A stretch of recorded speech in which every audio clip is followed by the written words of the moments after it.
South ఇండియాలోనే biggest sorry store మన Varahi silks మన విజయవాడ ఎంజీ రోడ్ లో డిసెంబర్ 4వ తారీఖున సూపర్ హీరో తేజ సజ్జా అలాగే హీరోయిన్ మీనాక్షి చౌదరి చేతుల మీదుగా ఘన ప్రారంభం. భారతదేశం భిన్న సంస్కృతులకు ఆచార వ్యవహారాలకు కేంద్ర బిందువుగా ఉంది.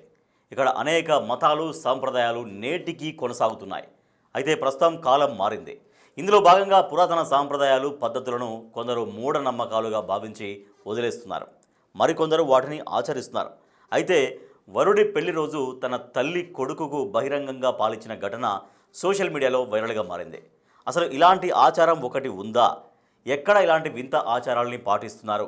ఎందుకు ఇలా వినూత్న సాంప్రదాయాల్ని కొనసాగిస్తున్నారో ఈ వీడియోలో తెలుసుకుందాం. భారతీయ వివాహాలు చాలా భావోద్వేగంతో ముడిపడి ఉంటాయి. అనేక జాతులు కలిగిన దేశం కనుక ఆచారాలు కూడా అంతే స్థాయిలో ఉంటాయి. ప్రస్తుతం తల్లి పెళ్లి కొడుకు పాలు ఇచ్చిన ఘటన రాజస్థాన్లో చోటు చేసుకుంది. ఇంటి పెద్ద కొడుకు మరికొద్ది గంటల్లో పెళ్లి చేసుకునేందుకు సిద్ధమయ్యాడు. ఈ క్రమంలో ప్రజలందరి సమక్షంలో తల్లి ఇలా చేయడంపై నెటిజన్లు రకరకాలుగా స్పందిస్తున్నారు.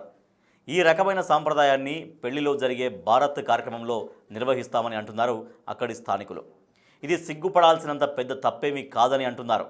బిడ్డ ఎంత ఎదిగినా తల్లికి పసివాడే అన్న కాన్సెప్ట్ను ఇక్కడ అన్వయించుకోవాలని అంటున్నారు. ఈ రకమైన సాంప్రదాయం కేవలం రాజస్థాన్లోనే కాకుండా పశ్చిమ నేపాల్, హర్యానాలో కూడా కొనసాగుతుందని తెలుస్తోంది. ఇక ఈ ఆచారం వెనుక ఒక బంధం, ఎమోషన్ ఉంది. దీన్ని చూసే చూపులో ఉంటుందని చెబుతున్నారు స్థానికులు. ఇక్కడ తల్లి తన కొడుకుకు వివాహం చేసే ముందు చివరిసారిగా అతడికి ఆహారం ఇవ్వాలి. ఎందుకంటే కొడుకు పెళ్లి తర్వాత అతడు భార్యతో కలిసి జీవించాల్సి ఉంటుంది.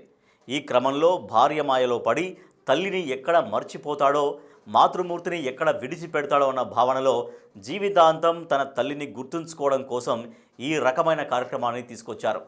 చూసేందుకు కాస్త ఎబ్బెట్టుగా అనిపించినప్పటికీ ఈ చర్య వెనుక ఉన్న ఎమోషన్ను గుర్తు చేస్తున్నారు అక్కడి ప్రజలు. అయితే ఒకవేళ పెళ్లి చేసుకునే వ్యక్తికి తల్లి లేకపోతే పరిస్థితి ఏంటి అన్న ప్రశ్న మీలో తలెత్తొచ్చు. అలాంటి సమయంలో సోదరుడి భార్య ఇలాంటి చర్యకు పాల్పడాల్సి ఉంటుంది.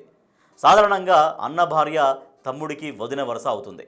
వదిన అంటే తల్లితో సమానంగా భావించి ఈ ఆచారాన్ని తీసుకువచ్చినట్లు తెలుస్తోంది. ఇక ఈ రకమైన సంప్రదాయంపై నెటిజన్లు స్పందిస్తున్నారు. ఒక్కొక్కరు ఒక్కో రకమైన కామెంట్స్ చేస్తున్నారు. పురాతన సాంప్రదాయాన్ని బహిరంగంగా ఆచరించడంపై అభ్యంతరం వ్యక్తం చేస్తున్నారు. బయట వ్యక్తుల ముందు ఒక మహిళ ఇలాంటి చర్యలకు పాల్పడడంపై అసహ్యం కూడా వ్యక్తం చేస్తున్నారు. అయితే ఈ ప్రత్యేక ఆచారాన్ని చాలామంది ఆడంబరంగా, ఉత్సాహంగా అనుసరిస్తున్నారు. ప్రస్తుతం సోషల్ మీడియా అందుబాటులో ఉండడంతో భారతదేశంలో మారుమూల గ్రామాల్లో జరిగే వింత ఆచారాలు, సంప్రదాయాలు నిత్యం వెలుగులోకి వస్తున్నాయి.